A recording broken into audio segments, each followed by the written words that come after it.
오늘은 우리 교재 7과입니다. 7과 믿음과 구원 21페이지 7과 믿음과 구원을 함께 보도록 하겠습니다.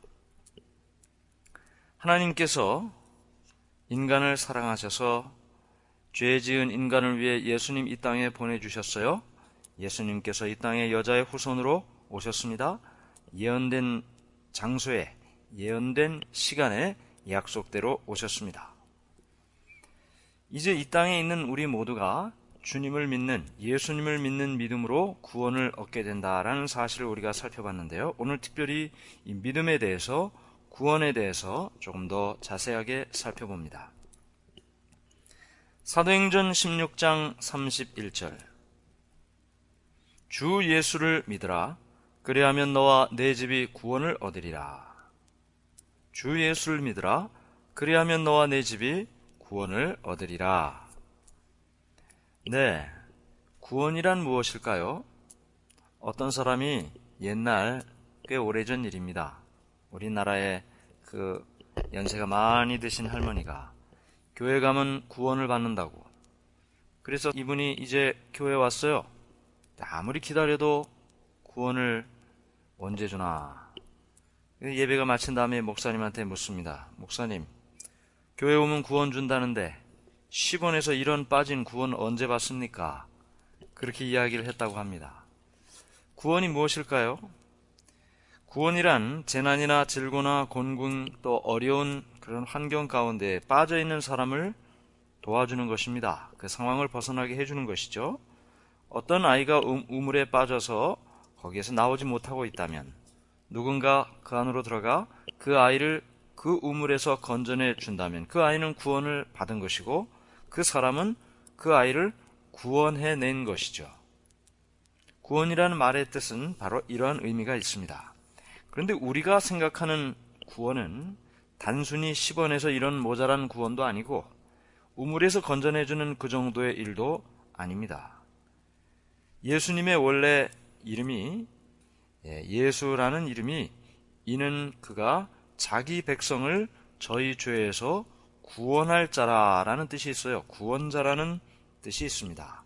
그러므로 예수님께서 이 땅에 오신 목적은 이 땅의 죄인들을 구원하시기 위해서 오셨다는 것이죠. 그러므로 우리가 생각하는 구원, 예수님을 믿고 구원받는다는 것은 단순히 이 땅에서 힘들고 어려운 삶에서의 구원뿐만 아니라 죄로부터의 구원을 말하고 있는 것입니다.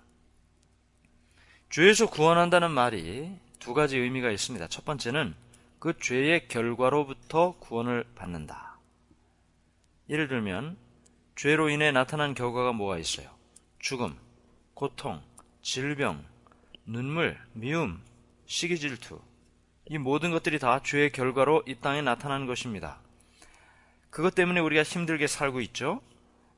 죄로부터 구원받는다는 것은 이 죄의 결과로부터 구원을 받는다는 것이죠. 다시 말하면 죽음도 없고 눈물도 없고 질병도 없고 고통도 없고 물론 미움과 시기 질투도 없는 그런 상태로 우리가 구원을 받는다는 것입니다. 우리가 다 이 일에 관심이 많습니다. 그렇죠? 힘들고 어려운 이 땅에서의 삶을 피하고 싶고 벗어나고 싶고 이제는 그만하고 싶고 이런 죄의 결과로부터 벗어나고자 하는 것이 모든 인간의 공통된 마음입니다. 그런데 사실은 어떤 일이든 원인 없는 결과가 있지 않습니다. 결과가 있다는 것은 뭔가 원인이 있었다는 것이죠. 질병이 있다면 그 질병의 원인이 틀림없이 있습니다.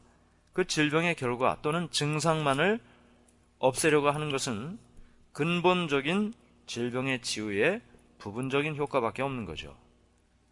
질병을 근본적으로 치유하기를 원한다면 왜, 어디로부터 그 질병이 왔는지 그 원인을 제거해야만 근본적으로 치유가 있는 것입니다. 마찬가지로 죄의 결과만을 벗어나는 것은 근본적인 치유가 되지 않습니다.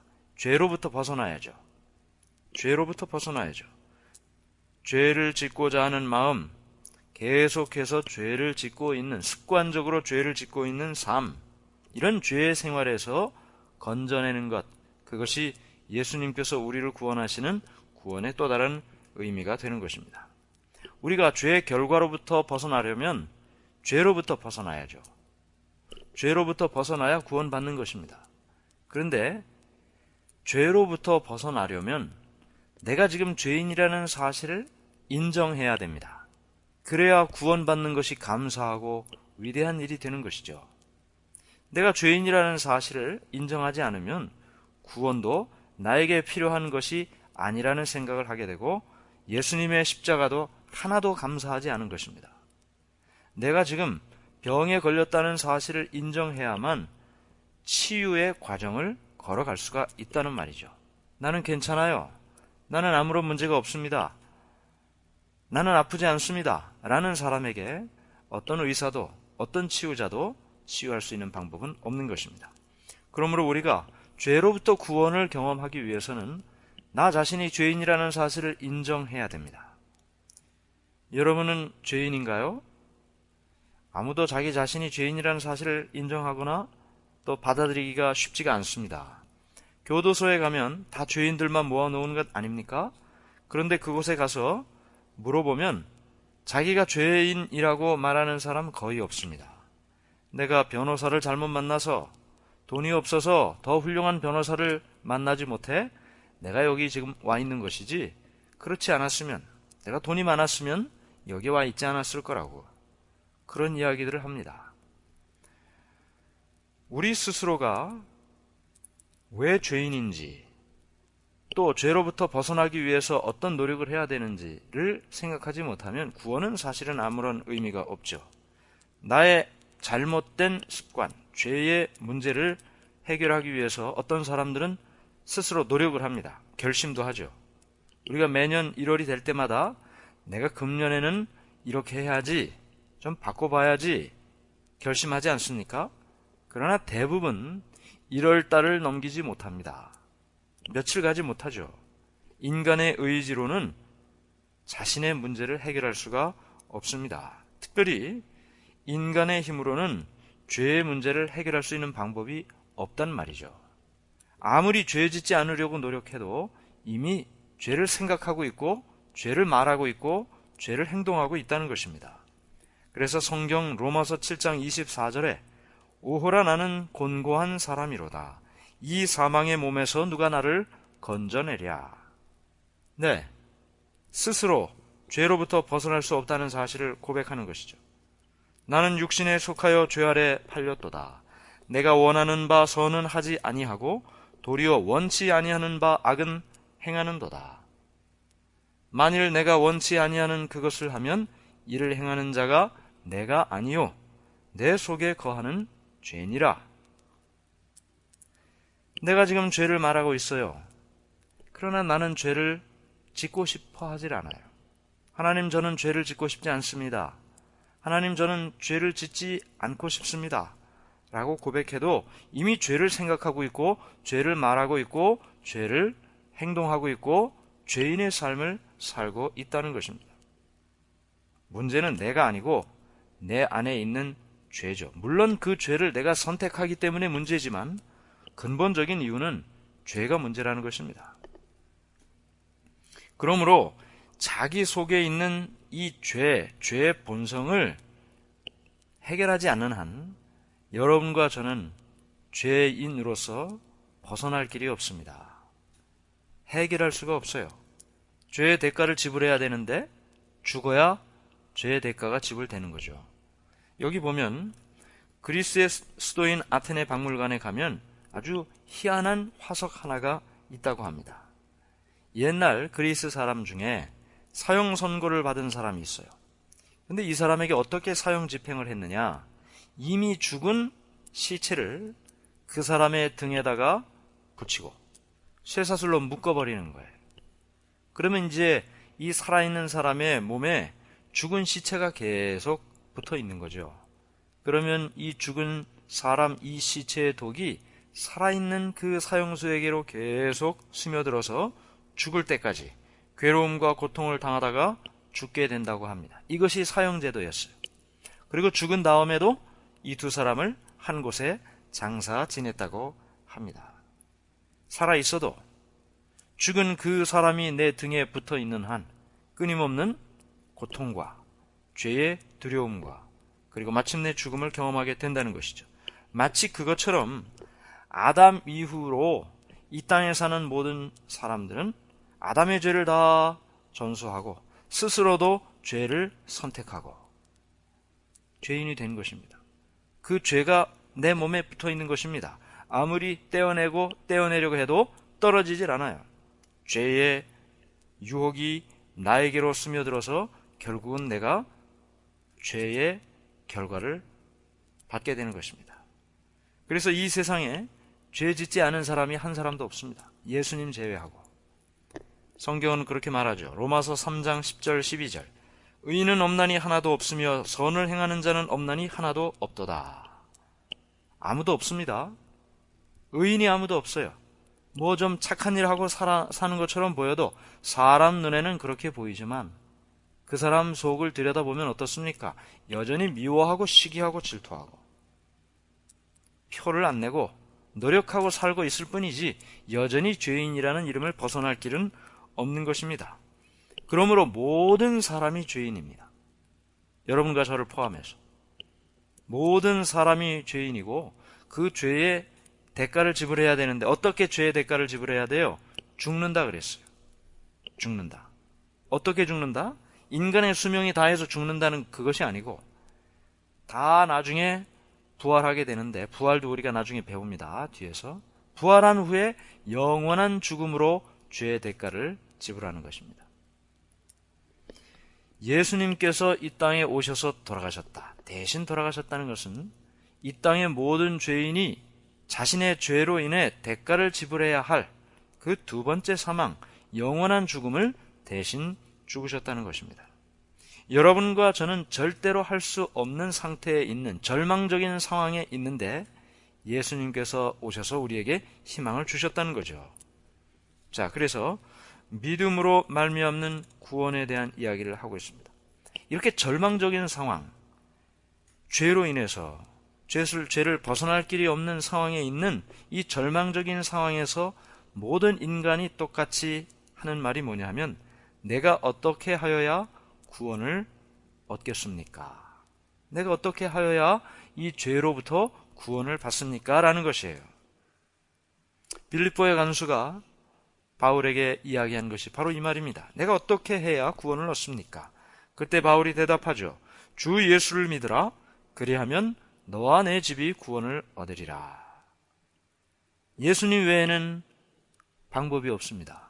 길이 없어요. 왜 그렇습니까? 어떤 사람은 기독교의 종교를 너무 독선적이라고 이야기합니다. 한 길만 고집하고 있으니까요.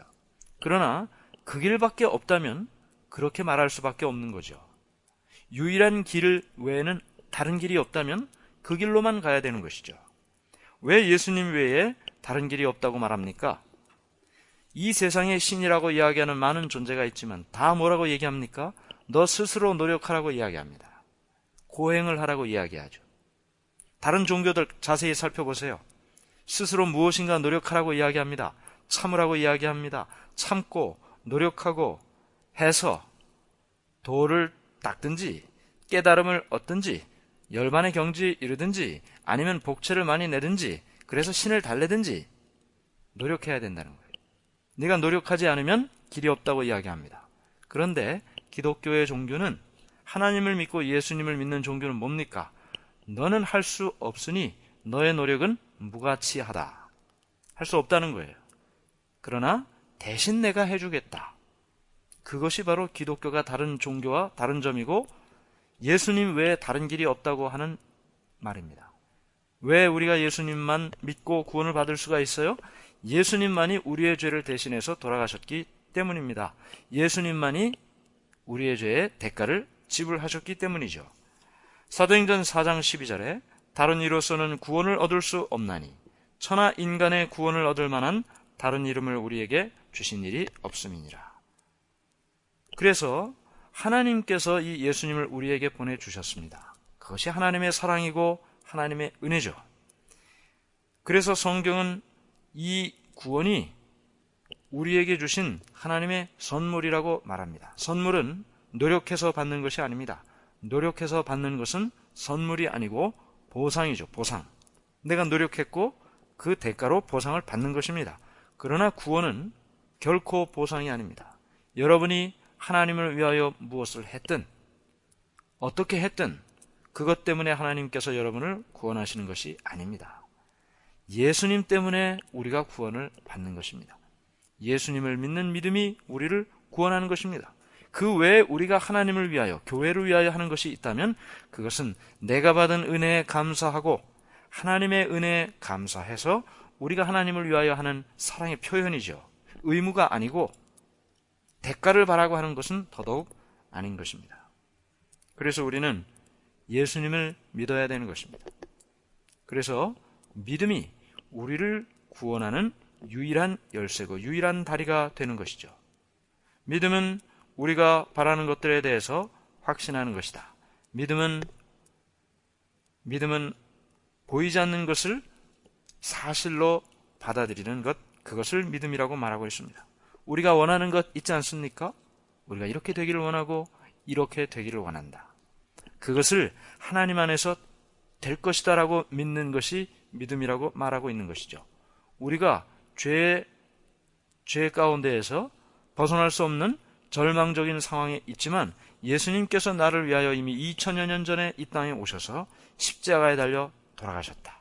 나는 이제 내 힘으로가 아니라 예수님의 보혈로 구원을 받았다. 이것을 믿는 것이 믿음이라고 말하고 있습니다. 예수님께서는 끊임없이 오늘도 우리의 마음문을 두드린다고 말하고 있습니다. 계시록 3장 20절에 볼지어다 내가 문 밖에 서서 두드리노니 누구든지 내 음성을 듣고 문을 열면 내가 그에게로 들어가 그와 더불어 먹고 그는 나와 더불어 먹으리라. 예수님이 우리 마음문을 계속 두드리고 있어요. 함께 있자고. 함께 오늘도 같이 살아보자고. 혼자 살지 말고 함께 살자고. 하나님, 예수님 너무 힘듭니다. 어떤 사람이 그렇게 이야기를 했어요. 뒤돌아온 발자국을 보니까 발자국이 하나밖에 없어요. 이렇게 힘든 길을 저 혼자 걷게 하신 겁니까? 그랬더니 예수님이 하신 말씀이 그건 네 발자국이 아니고 나의 발자국이다. 내가 너를 업고 여기까지 걸어온 것이다. 그렇습니다. 예수님께서는 오늘도 끊임없이 우리 문을 두드리고 계십니다. 우리의 마음은 바깥에서요. 혼자 살겠다고, 혼자 힘으로 해보겠다고 그렇게 살아가는 우리에게 계속해서 내가 너와 함께 살기를 원한다. 네가 힘든 그 문제를 내가 너와 함께 극복하기를 원하고 너와 함께 해결하기를 원한다고 두드리고 있습니다. 신앙생활이란 예수님을 믿는다는 것입니다. 나 혼자 사는 것 아니라 예수님께서 나의 구원자가 되시고 나를 도와주신다는 사실을 믿고 사는 것을 말하고 있는 것이죠. 교회만 나간다고 신앙생활이 결코 아닌 것입니다. 오늘 우리의 마음속에 예수님이 두드리는 음성을 들으시고 문을 열고 예수님을 영접하고 예수님을 제가 받아들입니다. 주님께서 저를 위하여 돌아가신 것 제가 인정합니다. 주님께서 나를 위하여 희생하신 그 사랑과 은혜에 감사하고 승리하는 오늘 하루가 되기를 간절히 바랍니다.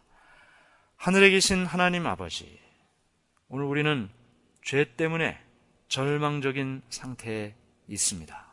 그러나 우리 힘으로는 절대로 되지 않는 이 일을 예수님 이 땅에 오셔서 다 이루셨습니다. 십자가에 달려 돌아가셨고 우리를 위하여 구원을 이루셨습니다. 믿기만 하면 선물로 이 구원을 받는다고 말씀하셨습니다. 오늘도 우리의 마음문을 두드리시는 예수님께 우리의 마음문 열고 주시는 선물을 받고 주님을 믿고 의지하며 승리하는 오늘 하루 되게 도와 주시옵소서. 예수님의 이름으로 기도드리옵나이다. 아멘.